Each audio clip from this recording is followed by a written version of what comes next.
Isaiah chapter 4. In that day 7 women will take hold of one man and say, "We will eat our own food and provide our own clothes. Only let us be called by your name. Take away our disgrace."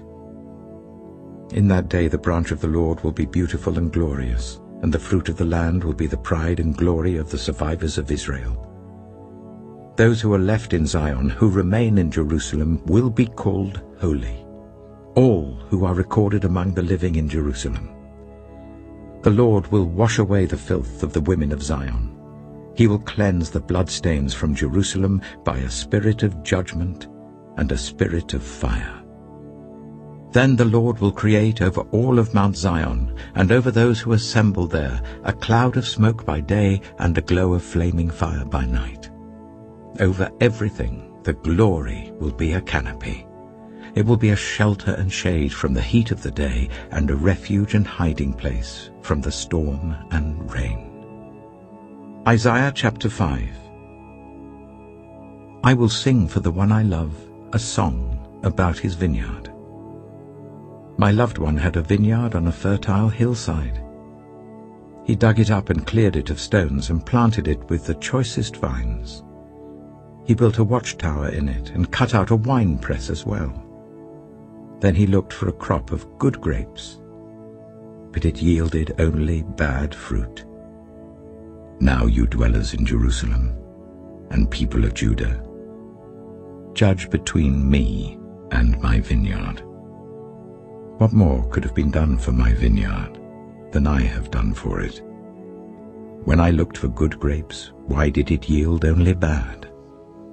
Now I will tell you what I am going to do to my vineyard. I will take away its hedge, and it will be destroyed. I will break down its wall, and it will be trampled. I will make it a wasteland, neither pruned nor cultivated, and briars and thorns will grow there. I will command the clouds not to rain on it. The vineyard of the Lord Almighty is the nation of Israel, and the people of Judah are the vines he delighted in. And he looked for justice, but saw bloodshed, for righteousness, but heard cries of distress. Woe to you who add house to house and join field to field till no space is left, and you live alone in the land. The Lord Almighty has declared in my hearing, surely the great houses will become desolate, the fine mansions left without occupants. A 10-acre vineyard will produce only a bath of wine. A homer of seed will yield only an ephah of grain.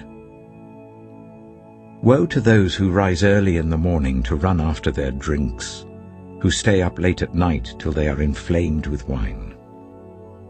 They have harps and lyres at their banquets, pipes and tambourines and wine, but they have no regard for the deeds of the Lord, no respect for the work of his hands. Therefore my people will go into exile for lack of understanding. Those of high rank will die of hunger, and the common people will be parched with thirst. Therefore death expands its jaws, opening wide its mouth. Into it will descend their nobles and masses with all their brawlers and revelers. So people will be brought low, and everyone humbled, the eyes of the arrogant humbled. But the Lord Almighty will be exalted by his justice, and the holy God will be proved holy by his righteous acts. Then sheep will graze as in their own pasture, lambs will feed among the ruins of the rich. Woe to those who draw sin along with cords of deceit, and wickedness as with cart ropes. To those who say, "Let God hurry, let him hasten his work so that we may see it. The plan of the Holy One of Israel, let it approach, let it come into view so that we may know it." Woe to those who call evil good and good evil, who put darkness for light and light for darkness, who put bitter for sweet and sweet for bitter. Woe to those who are wise in their own eyes and clever in their own sight. Woe to those who are heroes at drinking wine and champions at mixing drinks, to acquit the guilty for a bribe, but deny justice to the innocent. Therefore, as tongues of fire lick up straw, and as dry grass sinks down in the flames, so their roots will decay, and their flowers blow away like dust. For they have rejected the law of the Lord Almighty, and spurned the word of the Holy One of Israel. Therefore the Lord's anger burns against his people.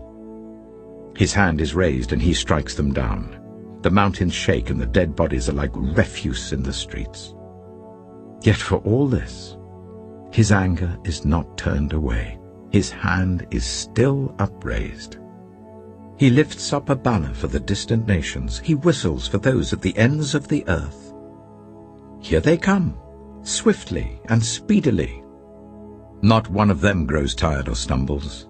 Not one slumbers or sleeps. Not a belt is loosened at the waist. Not a sandal strap is broken. Their arrows are sharp. All their bows are strung. Their horses' hooves seem like flint. Their chariot wheels like a whirlwind. Their roar is like that of the lion. They roar like young lions. They growl as they seize their prey and carry it off with no one to rescue. In that day they will roar over it like the roaring of the sea. And if one looks at the land, there is only darkness and distress. Even the sun will be darkened by clouds. Isaiah chapter 6. In the year that King Uzziah died, I saw the Lord, high and exalted, seated on a throne, and the train of his robe filled the temple. Above him were seraphim, each with 6 wings. With 2 wings they covered their faces, with 2 they covered their feet, and with 2 they were flying. And they were calling to one another, Holy, holy, holy is the Lord Almighty. The whole earth is full of his glory. At the sound of their voices, the doorposts and thresholds shook, and the temple was filled with smoke. Woe to me, I cried. I am ruined. For I am a man of unclean lips, and I live among a people of unclean lips, and my eyes have seen the King, the Lord Almighty. Then one of the seraphim flew to me with a live coal in his hand, which he had taken with tongs from the altar. With it he touched my mouth and said, See, this has touched your lips. Your guilt is taken away, and your sin atoned for. Then I heard the voice of the Lord saying, Whom shall I send? And who will go for us? And I said, Here am I, send me. He said, Go and tell this people, Be ever hearing but never understanding, be ever seeing but never perceiving. Make the heart of this people calloused, make their ears dull and close their eyes. Otherwise they might see with their eyes, hear with their ears, understand with their hearts, and turn and be healed. Then I said, For how long, Lord? And he answered, Until the cities lie ruined and without inhabitant, until the houses are left deserted and the fields ruined and ravaged, until the Lord has sent everyone far away, and the land is utterly forsaken.